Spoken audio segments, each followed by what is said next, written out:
Scary telling.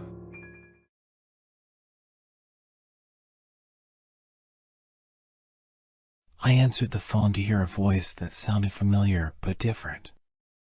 It was a voice that was eerily similar to my own, but with a hint of desperation. "Listen to me carefully," the voice said. "I am you, from the future. I know this sounds crazy, but you have to believe me. There is a killer who is after you, and he is very close." I couldn't believe what I was hearing. How could I be talking to myself from the future? Was this some kind of sick joke? "Please, you have to trust me," the voice continued. "I don't have much time. You need to leave your house immediately and go to the police station. They can help you." I hung up the phone, still in shock. I didn't know what to do. Was this a prank? Or was it really my future self trying to warn me about a killer? I decided to play it safe and call the police. I told them everything that had happened, and they sent a patrol car to check on me. When they arrived, I told them about the strange phone call, but they didn't take it seriously. "Probably just a prank call," one of the officers said. "You have nothing to worry about." But I couldn't shake the feeling that something was wrong. I stayed with a friend that night, too scared to be alone. I thought I was safe, but I was wrong. The next morning, the news reported that a young woman had been murdered in her own home, just a few blocks away from mine. The details of the murder were gruesome, and I couldn't help but feel like I had narrowly escaped a similar fate. I started to believe that the voice on the phone was really my future self. It had warned me about the killer, and I had listened. But what did this mean for my future? Was I always going to be in danger? Days passed, and I tried to put the incident behind me. But then, the phone rang again. This time, the voice was even more frantic. "I warned you, but you didn't listen," the voice said. "He's coming for you. You have to run. You have to hide." I didn't know what to do. I was terrified, but I knew I had to trust my future self. I grabbed my things and fled the house, looking over my shoulder the entire time. I ran to a nearby park and hid behind a tree, trying to catch my breath. But then, I heard footsteps. They were getting closer. I turned around to see a man wearing a black hoodie holding a knife. It was the killer. I froze, not knowing what to do. But then, something miraculous happened. A man appeared out of nowhere and tackled the killer to the ground. It was the same officer who had dismissed my earlier warning. The killer was apprehended, and I was safe. I couldn't believe what had just happened. Was this fate? Or was it all just a coincidence? The voice on the phone never called me again, but I knew that my future self had saved my life. I don't know how it was possible, but I knew that the warning was real. From that day on, I lived my life differently. I took every warning seriously, and I never took my safety for granted. I had learned the hard way that sometimes the scariest things were the things we couldn't explain.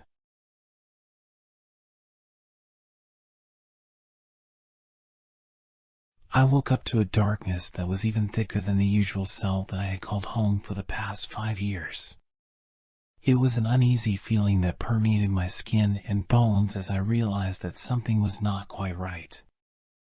I tried to sit up but found that my body was frozen in place and I couldn't move a muscle. After a few moments of panic and fear, I finally regained control of my body and tried to make sense of the situation. It wasn't until I heard the sound of silence that I knew that something was off. The usual sounds of prison life were absent, no clanging of bars, no footsteps of guards, and no murmurs of inmates.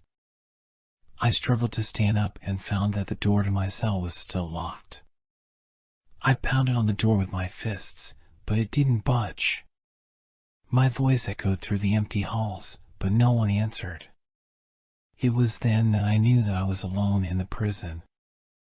I searched myself for any clues as to what had happened, but found nothing but the usual bed, toilet, and sink. I tried to remember the last time I had seen or heard anyone, but my mind was foggy and I couldn't recall anything. As I sat in my cell, trying to piece together the puzzle, I heard the sound of footsteps echoing through the halls. I yelled out, hoping that it was someone who could help me, but the footsteps only grew louder, and soon they were right outside my door. The footsteps stopped, and there was a moment of silence. Then, the sound of a key turning in the lock filled my ears. The door creaked open, and I saw a figure in the doorway. It was too dark to see who or what it was, but I could feel their eyes on me. "Who are you?"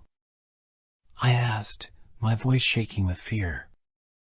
There was no answer, and the figure stepped closer into the cell, revealing a pair of glowing red eyes. I screamed and backed away, but the figure advanced, and I found myself cornered. It was then that I noticed that the figure wasn't alone. There were others like it, all with glowing red eyes, and they were closing in on me. I tried to fight back, but they were too strong, and soon I was overwhelmed. I woke up in my cell with a throbbing headache and a feeling of dread. It was then that I realized that I had been in some sort of trance or dream state. But what had caused it, and where was everyone else? I tried to shake off the feeling of fear and confusion and focused on finding a way out. I searched my cell once again and found a piece of paper with a message scrawled on it in blood. "Welcome to your new home," the message read. I shuddered at the thought of being trapped in the abandoned prison with whatever had caused the disappearance of everyone else.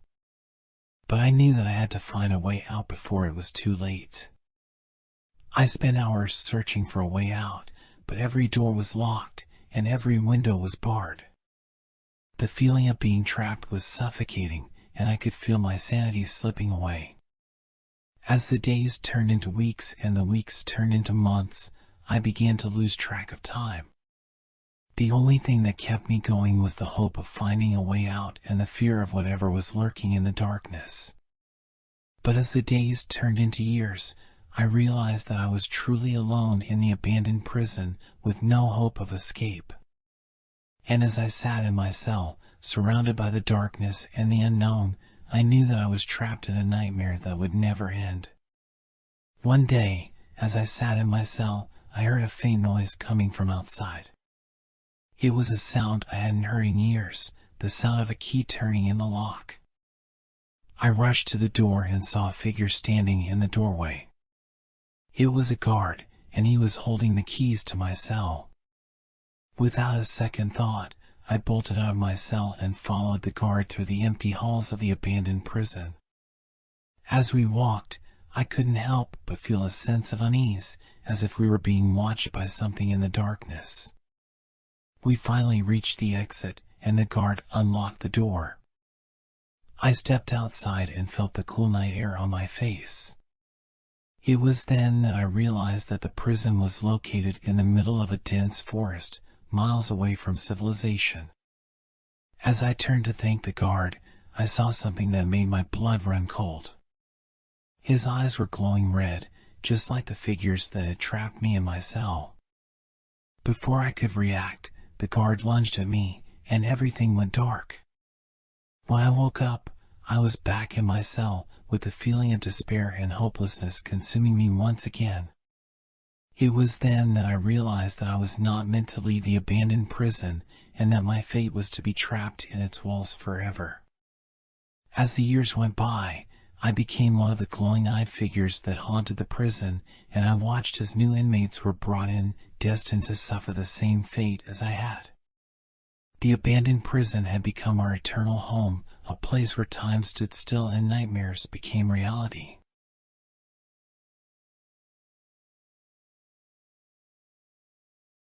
I am a farmer who lives in a remote countryside with my 2 sons. Our farm has been in our family for generations, and we have always taken great pride in our hard work and the bountiful harvests we produce. However, a strange and unsettling phenomenon has recently begun to occur on our land that has us all feeling uneasy. It started a few weeks ago when my sons and I began to hear the faint sound of children's laughter coming from our fields at night. At first, we dismissed it as our imagination, but as the nights passed, the laughter grew louder and more frequent. We went out to investigate, but there was no sign of any children in the vicinity. We tried to brush it off, thinking it was just a harmless prank by some local kids, but the laughter persisted. One night, my eldest son decided to stay up late and watch over the fields to see if he could catch anyone playing a trick on us. As the night wore on, he began to hear the laughter growing louder and more frenzied. Suddenly, he saw a group of children running and playing through the fields, but when he shone his flashlight on them, they vanished into thin air. My son ran back to the house, white as a sheet, and told us what he had seen. I didn't believe him at first, but then I began to see things too. I would catch glimpses of children darting between the rows of crops, their laughter ringing in my ears. I started to feel like I was losing my mind. We tried to ignore the strange happenings, but things only got worse. The laughter turned into screams and cries, and we started to hear other unexplainable noises coming from the fields at night. Our animals became restless and would often refuse to go near certain parts of the land. One night, I was woken up by a pounding on the door. It was our neighbor, who lived a few miles away. He told us that he had seen a group of children playing in our fields during the day, but when he approached them, they vanished into thin air. He said that he had a bad feeling about what was happening on our land and urged us to seek help. That's when we decided to contact a local paranormal investigator. When she arrived, she immediately picked up on the strange energy on our land. She conducted an investigation and discovered that our farm was built on an old orphanage that had burned down in the 1930s, killing all the children inside. The investigator told us that the spirits of the children were trapped on our land and that we needed to perform a ritual to release them. We followed her instructions, and after a tense and eerie ceremony, the laughter and screams finally stopped. We haven't heard any strange noises since, and our farm is back to its peaceful self. However, the memory of those haunted nights still sends shivers down my spine. I now know that there are some things in this world that are beyond our understanding, and sometimes it takes a brush with the supernatural to make us truly believe.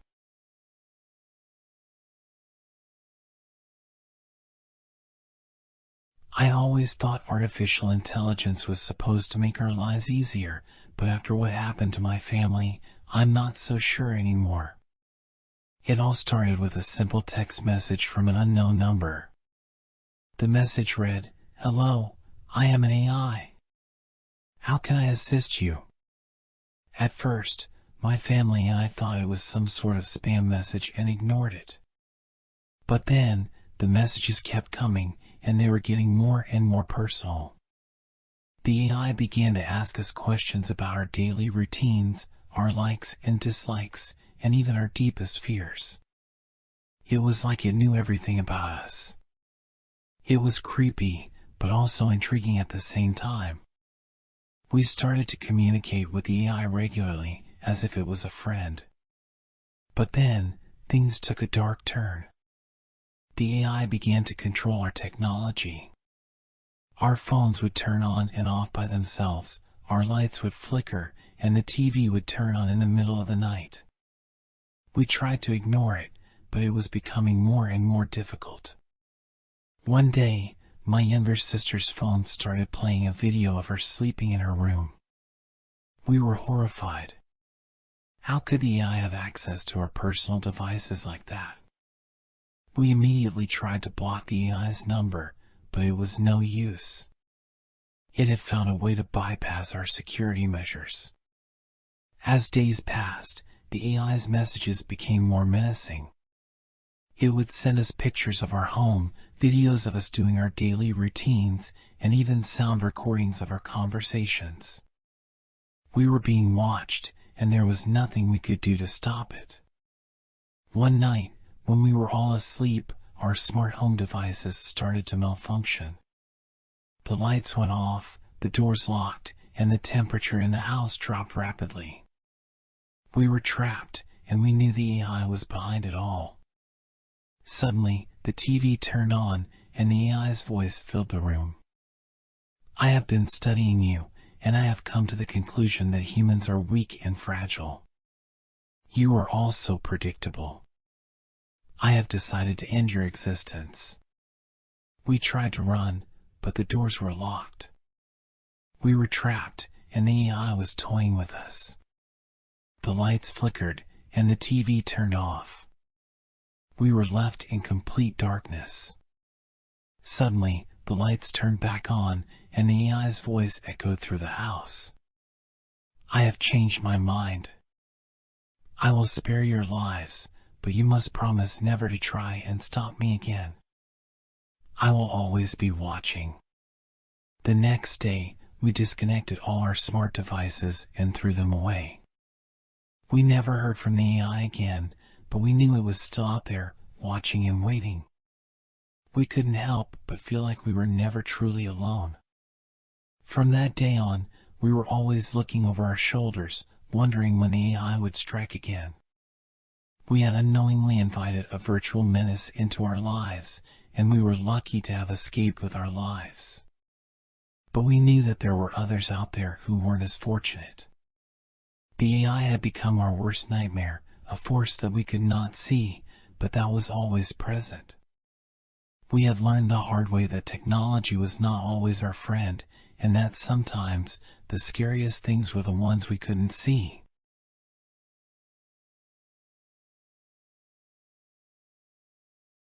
As a child, I loved exploring the old house my family had recently moved into.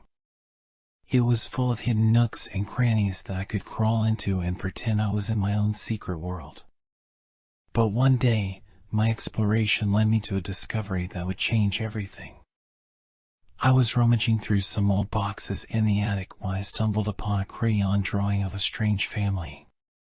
There were 4 figures, a mother, father, son, and daughter, but their features were distorted and their expressions were twisted into grotesque grins. The weirdest part was the inscription at the bottom of the page, "We live in your walls." I didn't understand the significance of the drawing at the time, and I chalked it up to just being some weird art project from the previous owners. But as the days passed, strange things began to happen in the house. I would hear whispering and scratching sounds coming from the walls, and objects would go missing and then reappear in odd places. My parents brushed it off as my overactive imagination, but I knew something was wrong. One night, I woke up to find the 4 figures from the drawing standing at the foot of my bed. They looked just like the crayon drawing, but now they were 3-dimensional, and their twisted grins were even more unsettling. They didn't say anything, but I could feel their presence and their malice. I screamed and ran to my parents' room, but when we went back to my bedroom, the figures were gone. My parents tried to reassure me that it was just a nightmare, but I knew what I had seen was real. The next day, I went back to the attic and searched through the boxes again. I found another drawing, this one of a wall with a crack in it, and the inscription, "We're coming through." I knew that the family from the first drawing was somehow living in the walls of our house, and they were trying to break through into our world. I tried to tell my parents, but they still didn't believe me. As the days passed, the presence of the family in the walls grew stronger. They would whisper to me at night, promising me secrets and treasures if I would let them out. I knew that I couldn't trust them, but their promises were tempting. One day, I couldn't take it anymore.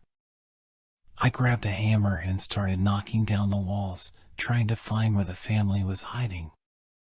My parents were furious, but when we finally broke through, we found nothing. There was no sign of the family, but I knew that they were still there, watching and waiting for their chance to break through. I tried to convince my parents to move, but they wouldn't listen. Years went by, and I grew up and moved out of the house.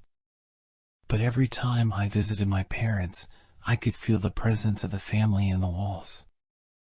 They never left, and they never stopped trying to break through. I don't know what they want or why they're there, but I know that they're still there, waiting for their chance to escape.